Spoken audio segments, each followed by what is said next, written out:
So last time we talked about given a representation, we talked, and a subgroup, we talked about the sub-representation of this subgroup, which was basically the restriction. And then we also talked about given a representation of G1 and G2, two groups.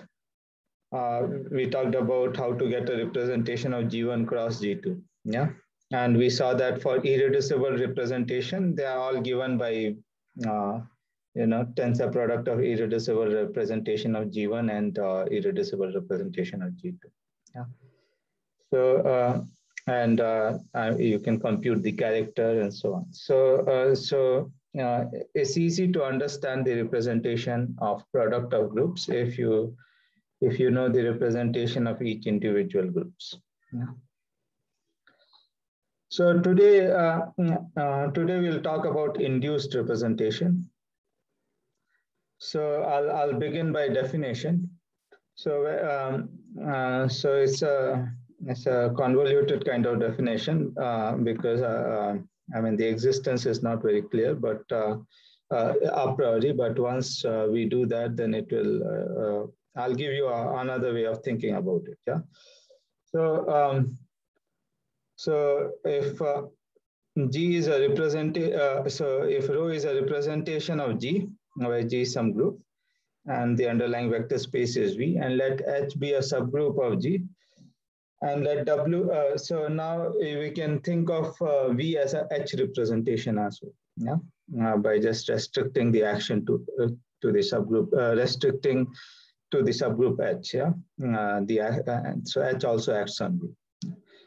So now we take W to be a subspace, a subrepresentation of H subrepresentation of V. Yeah. So in other words, W is H stable. Yeah.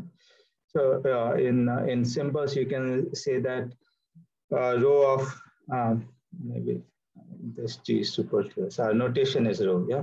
So rho H of W, rho H evaluated at W is in W for all little w in capital W and for all little h in capital H. Yeah, so this is what it means to say H is a sub-representation of V. So V is both G and H representation. And the action is essentially the same. Yeah. So you take W to be a sub-representation. So this representation we denote it by theta. Yeah. So I'm trying to define when rho will be a induced representation for an H representation. Yeah. So when rho will be induced from some representation of this subgroup H. Yeah. So that that representation is theta. So we denote this W. So W is a representation of H. Yeah. So the corresponding map we denote it by theta, so that we have something to describe this representation. Yeah. So theta basically is theta evaluated at G is basically rho. Theta evaluated at H is basically rho evaluated at H, but then we don't give an endomorphism of V, but we restrict it to W. Yeah. So maybe I can add it here. So theta of H is rho H restricted to W. Yeah, so then rho H becomes an endomorphism of W, and this is for H in H. Yeah, and this makes sense because W is H stable. Yeah, so rho H will map W to itself, and it will not go outside W. Yeah, so that is what theta is. So maybe another way to write this is this. Yeah. Now given W, we can cook up some other subspaces. Yeah. So for G in G, we can. So this is similar to. So last time we also saw that this this abelian. If G is abelian, then we gave another way of showing that. Did we show? Yeah, so sorry, not G is abelian. If G is some group and H is some abelian subgroup of certain index, we showed that every irreducible G representation has dimension less equals G colon H. So in that proof also we did this construction. So for G in G, that WG is this image of W under rho G. Yeah. So of course, if G is not in H, this may not be equal to W. Right? Only if this little g is in capital H, we'll have WG is in W sub G is in W. Otherwise, it may be outside. Yeah. Note that if G and G prime are in the same left coset, then WG is equal to WG prime, and this is same as last time.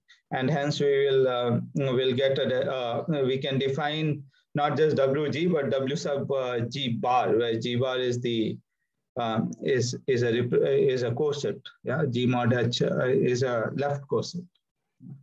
So this one should think of it as collection of left cosets. Collection of left cosets. And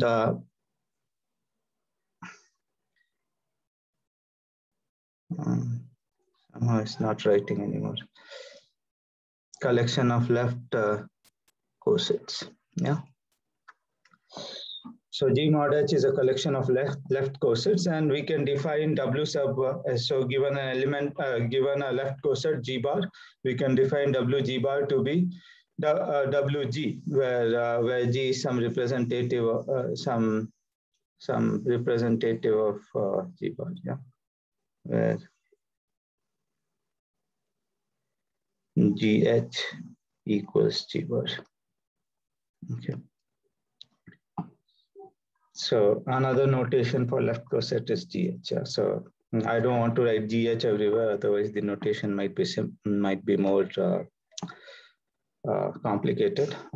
Might have to write too much. So I just denote left coset by G bar. Yeah. So so this is well defined. So so if you recollect, the argument was if G and G prime are in the same left coset, that is equivalent to saying that G is equal to G prime times H. Yeah, for some H.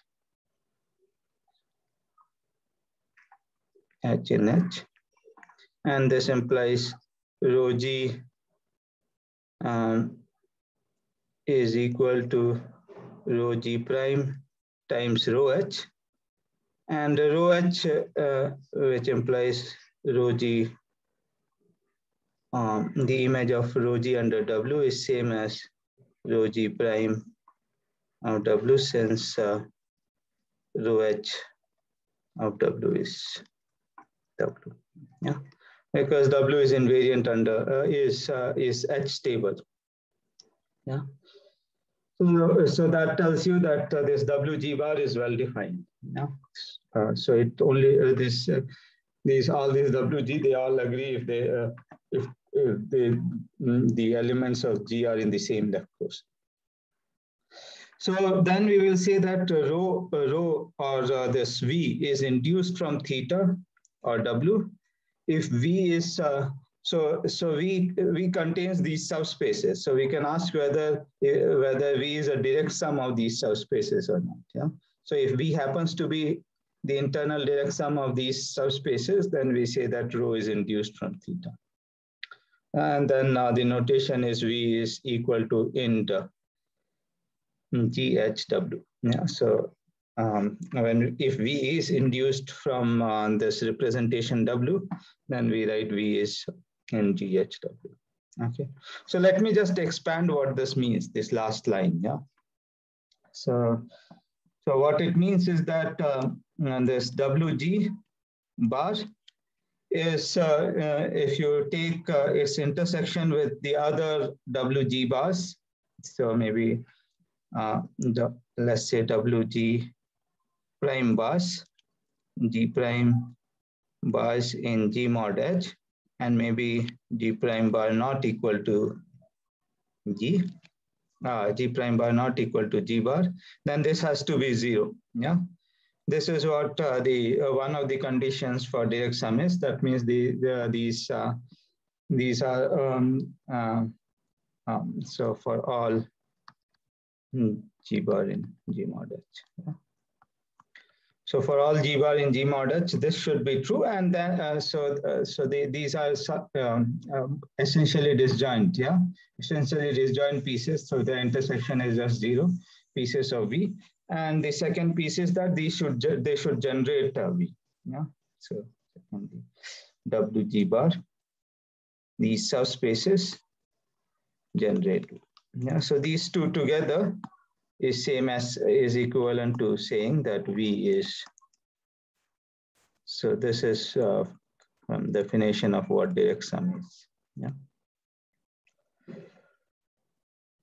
So V as a vector space is direct sum of WG bar, internal direct sum of WG bars. Then you say V is induced from theta. Okay. So I mean, normally you would be so you may also be given. So this is when ambient representation is induced from some smaller representation. Yeah. But if you are given some representation less of H, yeah, some group H, you are given some representation, and G is a bigger group than H. Yeah, H is a subgroup of G, and you are given a representation of H. Then you can ask what is the induced representation. Yeah. So first of all, is there the induced representation? Meaning, does that exist, and is it unique? So we will see that it is indeed true. So you can, so given a representation W of H, you can cook up a G representation, which we will see maybe not to, so let's see if we can get there today. So we'll cook up a G representation, and W will be W will sit inside inside this G representation, such that when you restrict this G representation to H, and then W becomes a stable representation, and this property is satisfied. Okay. So this so here we don't, I mean, to define this, we don't need any construction, but we will show that for any H representation, there exists a G representation which is induced from this H representation. Okay. So is the definition clear?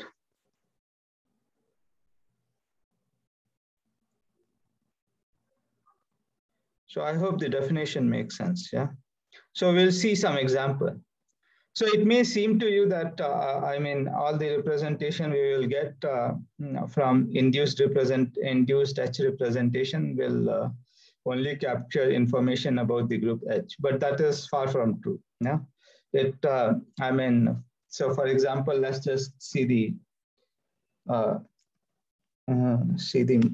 most popular example we have been studying. So consider this. So consider this regular representation. Yeah. So KG be the regular representation.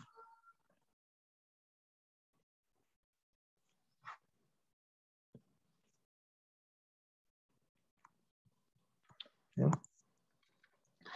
And let's take H to be the identity, yeah, and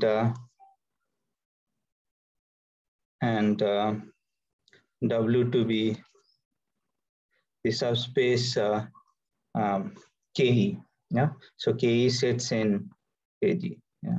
So remember, KG was KG was basically direct sum of K little g, where G is an element of G. Yeah, so it has G many copies of the field K indexed by elements of G.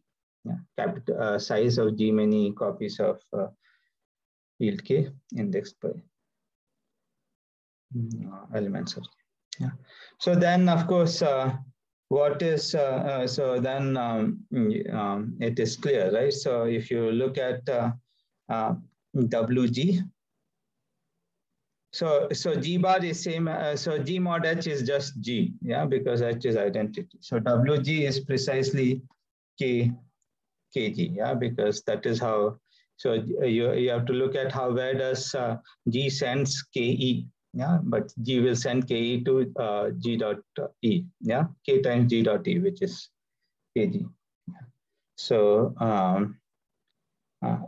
and kg is indeed. Kg is indeed the direct sum of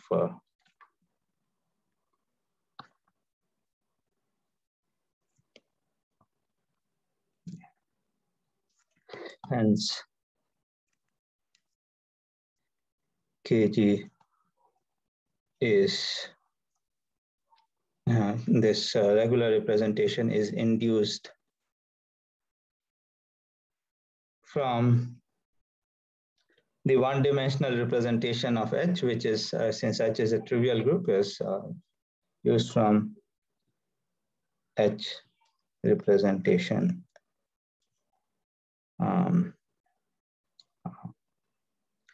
theta, which is the trivial representation, because the group itself is trivial, yeah. To GL K, which is GL1. Yeah, so but I mean it's a homomorphism, so it has to be trivial. Yeah, so from the trivial representation we got regular representation of G, and of course regular representation contains all the irreducible representation of G. So every representation is made of irreducible representation. Yeah, so you can see that just from induced representation we can get all sorts of complicated representation of G. So this example you can generalize. So H is some subgroup of G now. Then you can consider W to be KH, H in H. Yeah. So this is a this is a sub-representation of KG. This is a subspace of KG, first of all. Yeah, not a sub-representation. So subspace of KG. In fact, but it I mean, as a G representation, it may not be sub-representation, right? Because I mean, if you multiply by G, then it may go to something else. Yeah, but W is H stable. No. W is H stable. In fact, what is W? Can you think of W as a familiar representation? It's the regular representation of H, right? Yeah, W is just KH. Yeah. So it is a subspace of KG, but it's in its own right, it is equal to KH. Yeah. So so it is H stable, and the action of H on W is same as action of G on KG restricted to W. Yeah. So we are in that setup. Yeah. W is in fact W is equal to KH, and then WG bar is just I don't know. So it's whatever it is. Yeah. So rho G of W, which you can write it as the sum of K GH H in H.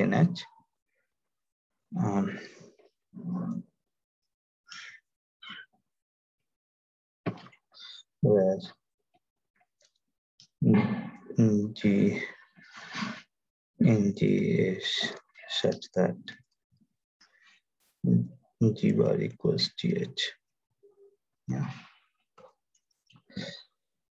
So note, so again, we have already seen that it does not depend which left quotient you choose. Yeah, this definition is dependent of it. And note that. So basically, this KGH, these are basically all linear. You are taking the direct sum of elements. So this you can write it as direct sum of K G prime in G bar. Yeah, this is how you can write it. It's in all the so you are taking all the elements in this left coset GH, yeah, which we are denoting it by G bar, right? So this WG bar is just this. So hence what we get is hence V KG, V here is KG, hence KG. So we know KG is going to be a direct sum of elements of G, but we have just divided it into various left cosets, and you know, all the left cosets are disjoint. So this is direct sum of WG bar, G bar in G mod H, and you get the whole of KG. Yeah. So KG is induced representation of KH. W equals KH. So this regular representation of G is induced representation of regular representation of W. Okay. So so among regular representation, this is so a regular representation is indeed induced representation of the natural you take any subgroup, there is a natural W to choose, which is basically the regular representation of that subgroup, which sits inside the regular representation of G, and the ambient guy is induced representation. Okay, so the previous was just the special case of this when H is identity. So that's an example of a induced representation.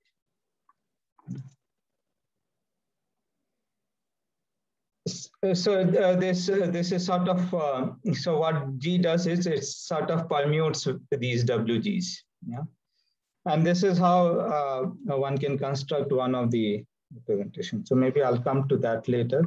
But so another example maybe is that you can think of you know yeah, so.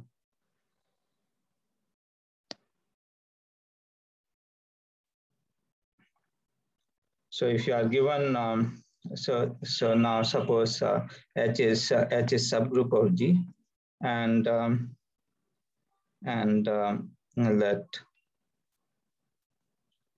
let's consider the trivial H representation. Yeah. So let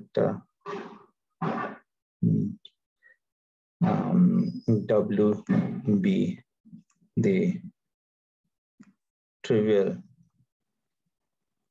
H representation. Okay.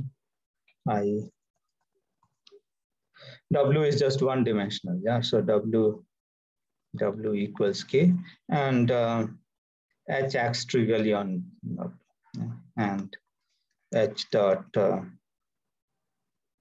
any element of W is W for all W.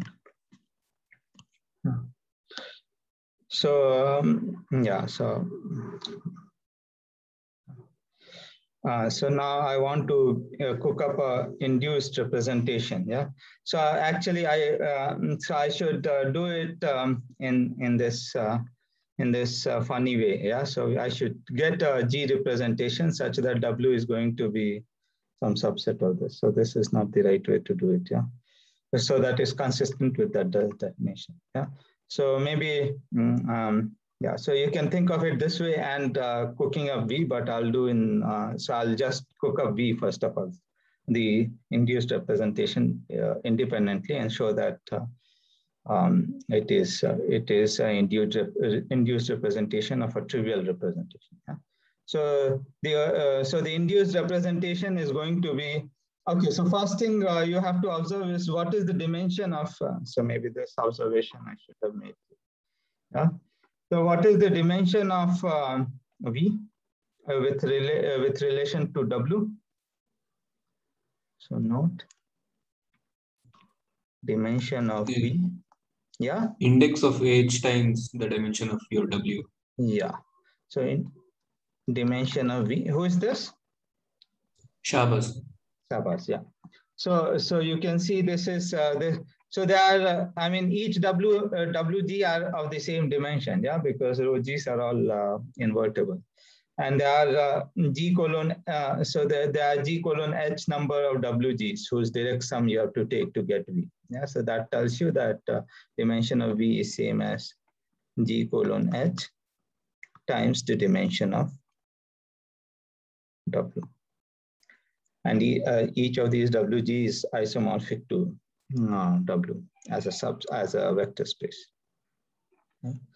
So if I want to cook up some representation such that this is going to be, I mean, it's induced from an induced representation of trivial H representation, then its dimension has to be G mod H. Yeah, it should be G colon H. Yeah. So, and we know such a representation. So consider, so note G acts on all the left quotients, yeah, and via left multiplication. So on the set of left quotient, we have an action of G. Yeah, and once you have an action on a set, you can consider the permutation representation. B, the permutation representation.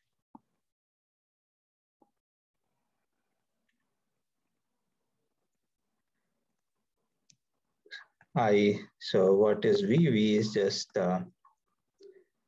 K, if you like, KG bars, yeah. G bar in G mod H. And the action also we know, yeah. So,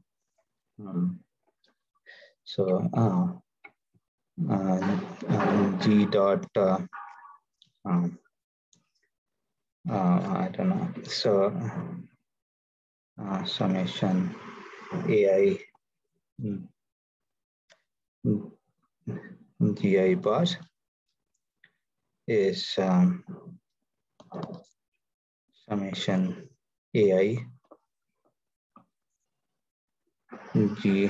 So when you do G times GI, then you get some other quotient. So you take some representative of this quotient GI bar, and you just take the bar of it. Yeah.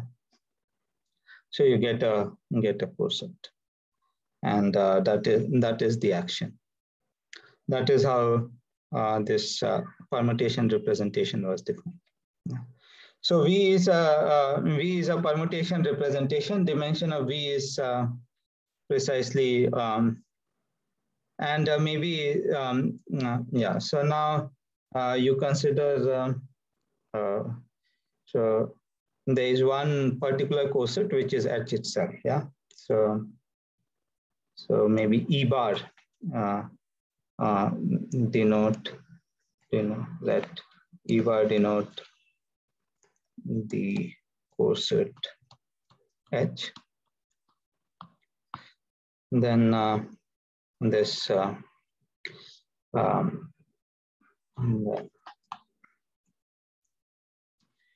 E bar is H stable subspace of B.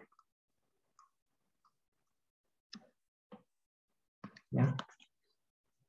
Because if you would take any element of H, you multiply by you operate it on it, then you get H times E bar. But H times E bar is same as E bar because H is a group. Yeah. So so this is H stable, and moreover, if you take various then W, let's call it W here, yeah, so that I can write it. Moreover, if you think of WG, yeah, this is we have both WG and WG bar, yeah. So let's just compute what is WG. WG is K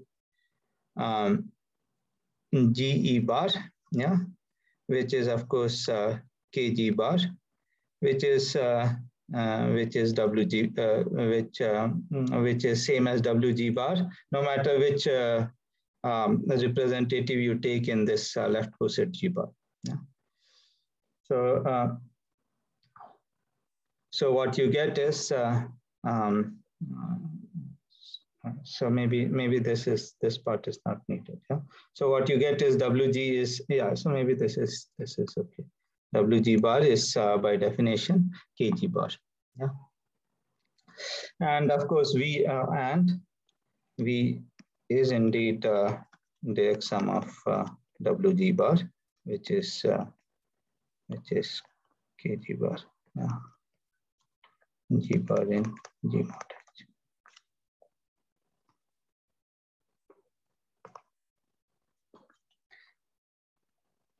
H.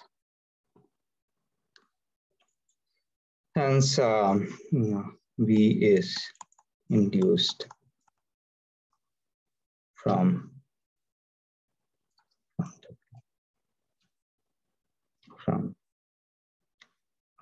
induced representation from W.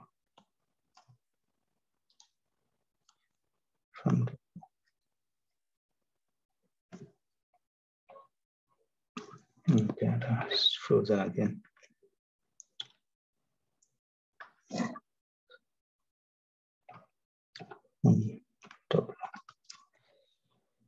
Okay. So I hope this these two examples gives you an idea on what these induced representations are. Yeah.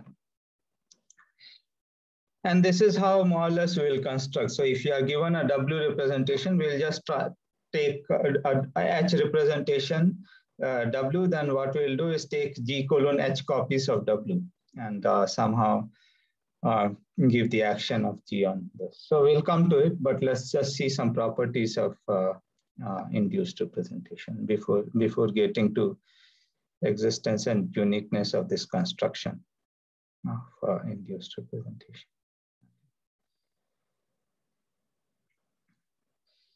Okay, so now suppose rho1 is induced from some representation theta1. Rho1 is a representation of G, and it is induced from some representation theta1 of H, and rho2 is another representation of G, and it is also induced from a representation theta2 of H. Then rho1 plus rho2 is induced from the representation theta1 plus theta2 of H. Yeah, so maybe I should just say rho. Okay. Just make it slightly more explicit. So rho I are representations from G to GLVI. So there are two representations, and WI subspace of VI, and are H stable, and theta I is the map from H to GLWI. Yeah. Then what we are saying is that if rho1 and rho2 are induced from theta1 and theta2, which means that if you just take the define this these translates and take the direct sum of these wi's, then you get the whole of vi. Then that is true for the subspace for the direct sum as well. So this is clear, yeah. So since maybe I should have used the upper end. It's okay. So since wi g bar direct sum, or maybe let me write w1 g bar direct sum g bar in g mod h is equal to, so v1 is basically this as, so let's write both of them one, since rho I is induced from theta. So let's call it note. So I'm just trying to justify why this is true, why is induced from theta. Yeah. So of course, this implies that if I take V1 direct sum V2, then that's also, I mean, they sit in, this is also direct sum of these guys. Yeah. So this is, so the first one is G bar in G mod H and W1 G bar, and the second plus direct sum of G bar in G mod H and W2 of G bar.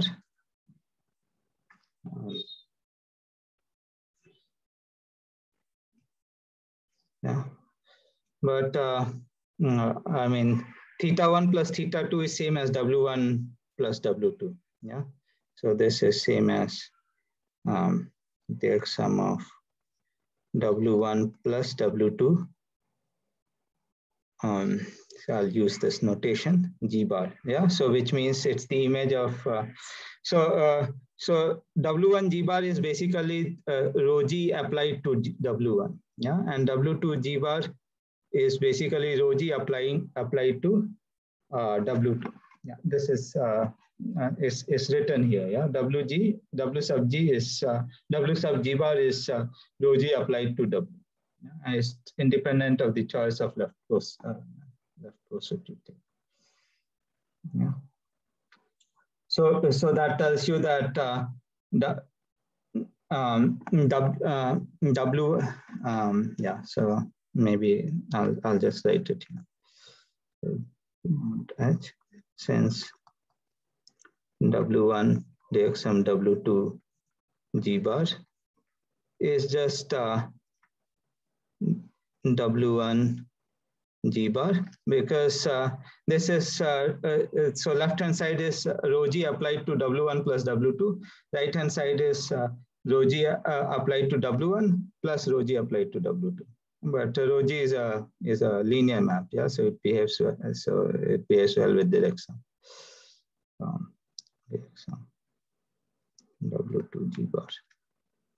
Okay.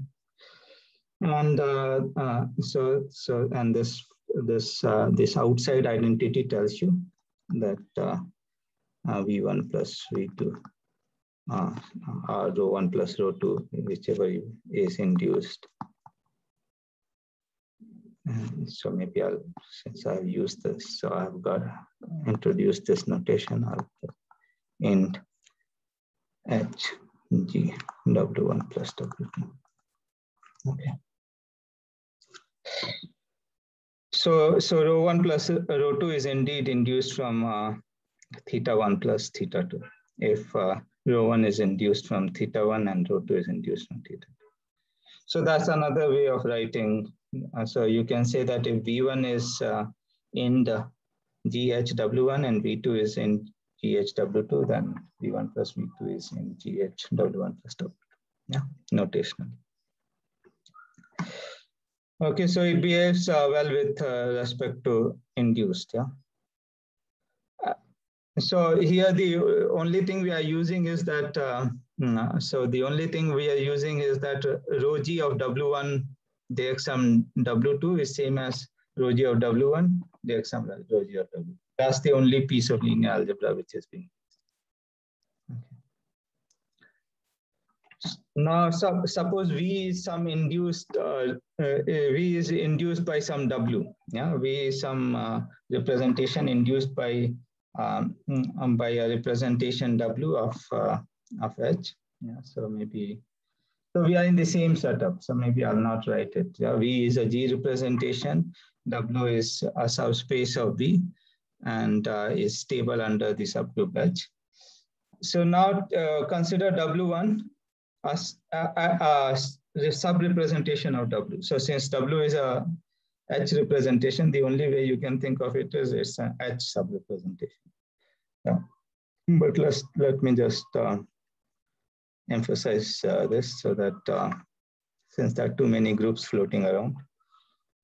Yeah, so W1 be a H, there can't be a G sub-representation of W, yeah, because W is an H representation. We can't talk about sub-representation. And G does not act on W. G will translate W to various places. In fact, if you look at all the translations, it should give you whole of V because V is induced by W. Now you consider V1, yeah. So V1, you take it to be the direct sum of translates of W. Yeah, so this is by definition, and W1 G bar, direct sum of W1 G bar in G mod H. Well, yeah. Okay. Where G in G, where G in G is any representative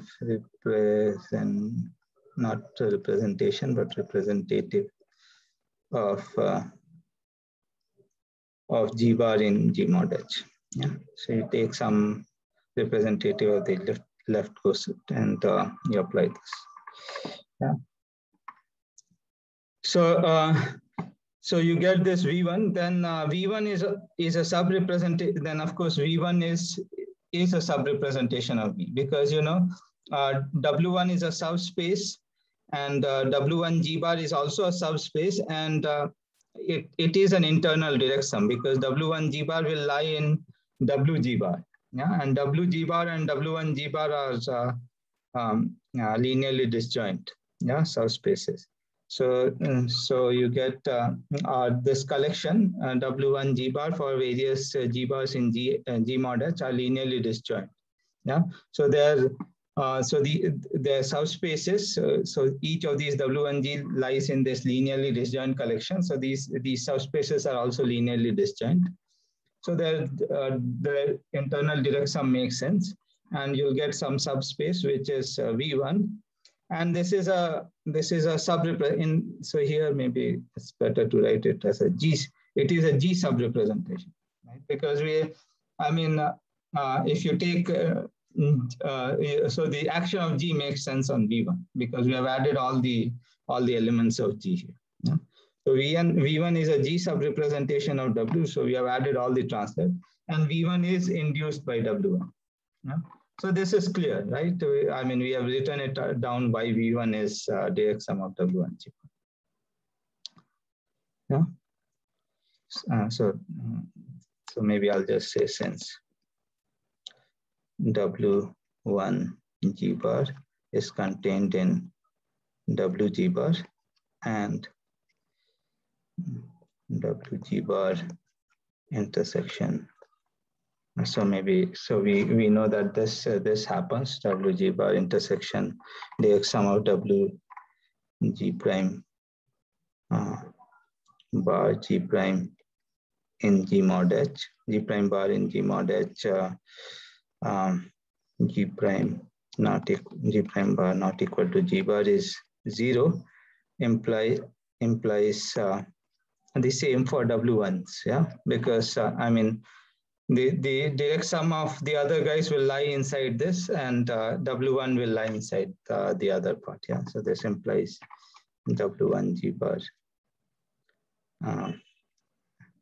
intersection W1 G prime bar direct sum G prime in G mod H, G prime bar different from G bar is 0 again. Yeah. So if WG bars are linearly disjoint, then the subspaces are also linearly disjoint. Okay.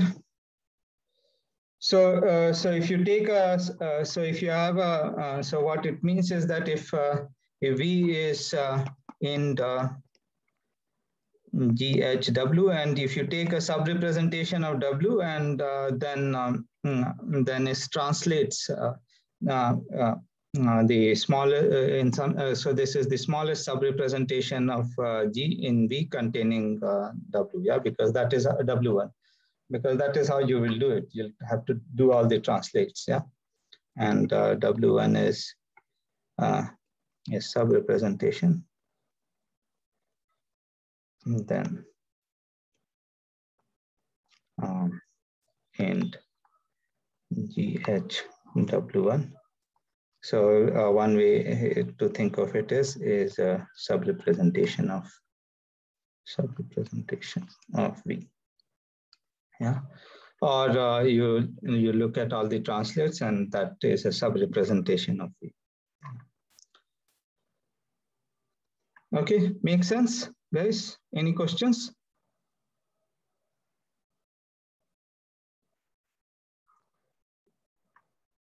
Can the induced representation be irreducible? Can the induced representation be irreducible?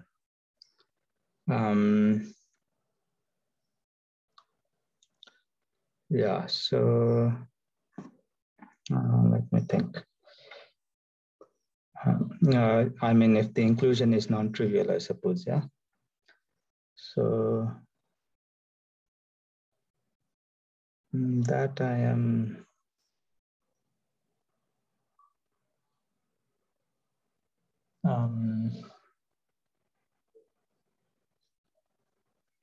Yeah, I think that is okay. It is possible. Yeah. So if you start with a irreducible G representation, okay, and yeah, so it should be yeah. So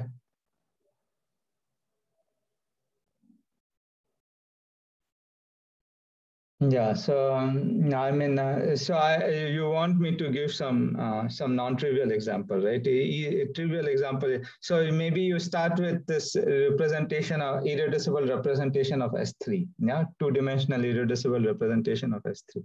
I think yeah. So if you take the subgroup, the cyclic subgroup of S3, yeah, and restrict to it, it will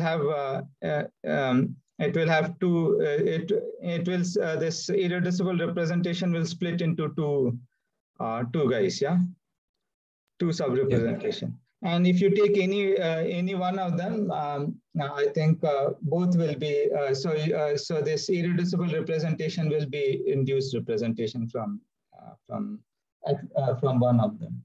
Okay. Maybe. Yeah. So yeah, I think both the representations are actually isomorphic here because H is a normal subgroup. Yeah. So I think it will be the induced representation from this guy. Okay. So it can be irreducible. That is true. Okay. Though it seems like usually you may not get, but you know, you're taking all the translates. So yeah, it's somewhat minimal. Then yeah, so it's possible. Who asked this question? Shabas, sir. Shabas. Okay. Okay. Good. Any other questions or comments? Okay, so let's get to this. Matthi's irreducibility criterion says something explicitly about when the induced representation will be irreducible. Yeah, so we'll study about the character. Yeah, so then maybe it will become more transparent. Yeah. So we can study we'll relate character of induced representation to this, and that should give you a criteria, some sort of criteria. Yeah. So yeah, so maybe we'll get to that next class. this class. Let's hope we get to this. Yeah, so this one is the tensor product. So let's say rho is induced by theta. So rho is a G representation, theta is an H representation, and rho is induced by theta. And rho prime is some other representation of G. Then of course, rho prime induces, gives you a, so if you restrict it to H, then V prime is also an H representation. Yeah. Then what one can see is that rho tensor rho prime is induced by theta tensor rho prime restricted to H. Yeah? So maybe I'll write it in terms of vector spaces so that it's slightly easier to write. Yeah. So so what we know is that in V is int GHW. Yeah, and so theta is W is this theta, and W is this H representation, theta. So and V prime is some representation. So so what it's saying is that V tensor V prime, this is induced from GH W tensor V prime, but now you are thinking of W tensor V prime as a H representation. Yeah, so V prime is both is also an H representation. So this is this is tensor product of two H representations. Yeah. So in notation wise, this is the thing. Yeah, and this is basically this boils down to saying that you know, if you have A directs some B and you tensor it with C, then what property do we know about this as modules or as vector spaces, whatever? What is this equal to? This we know is equal to A tensor C directs some B tensor C. Yeah. So this is what goes into the proof of this thing. So this is an immediate consequence of this observation. So note that V is the sum of W sub G bar in G mod H. That is what it means to say V is an induced representation of W. Then V tensor V prime is direct sum of G bar in G mod H, W G bar tensor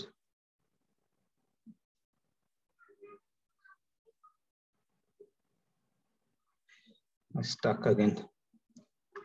Okay. Tensor V prime. Yeah. So you just do the vector space, and the action we know is there is a natural action. Yeah. So so this equality is as G represent you know, internal direct sum. Yeah. So so you just tensor it with this, and what you get is this is by this observation. This observation, we know that this is G bar in G mod H, W G bar tensor V prime. Okay. But so what is W G bar? And this is the image of W under rho G. Yeah, and then you are tensoring it with V prime. But on the V prime part, the action. So how does so note that okay. So this WG bar tensor V prime. What is it? This is just rho G, where G is some representative of the coset G bar tensor V prime. Yeah, which is equal to, let's say, So you think of it as a subspace of V tensor V prime, yeah? So this is equal to rho G W tensor V prime, yeah? Because, I mean, V prime, G does act on V prime, yeah? So it does send V prime to itself. So this is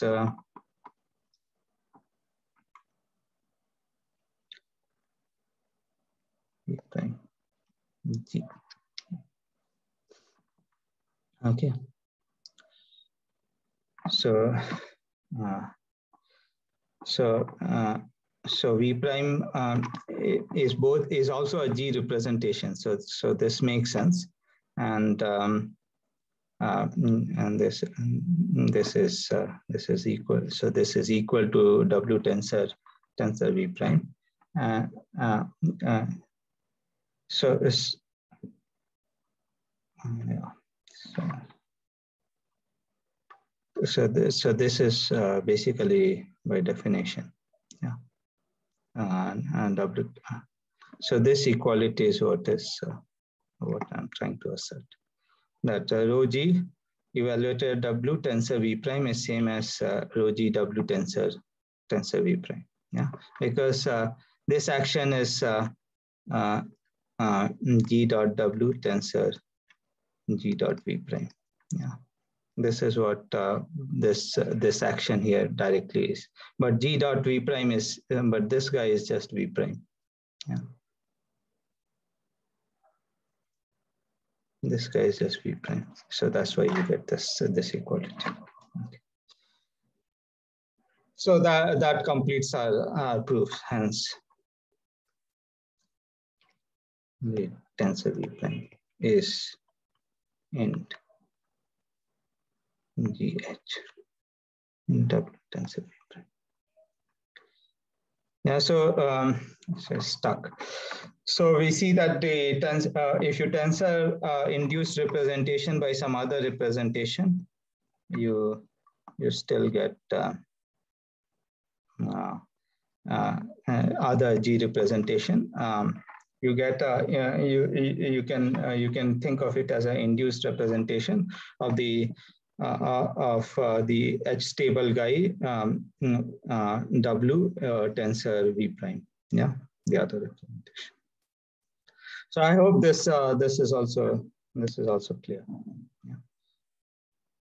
So there's 2 minutes left, so maybe I'll stop here. So next time I'll prove theorems, and so we'll show that this is, so we'll prove a lemma, which I also told you that this induced has some universal property. Yeah, so we will begin by that. State a universal property of this induced representation, and then use that to prove uniqueness of induced representation. Meaning, if you are given a representation of H, then there is a unique G representation induced from H up to isomorphism, and then we will also give an existence of this induced representation. So I'll give you this. So there are many ways of seeing the existence. I'll give you a direct hands-on way, and then maybe some other ways we will see along the way. Okay, so let me stop the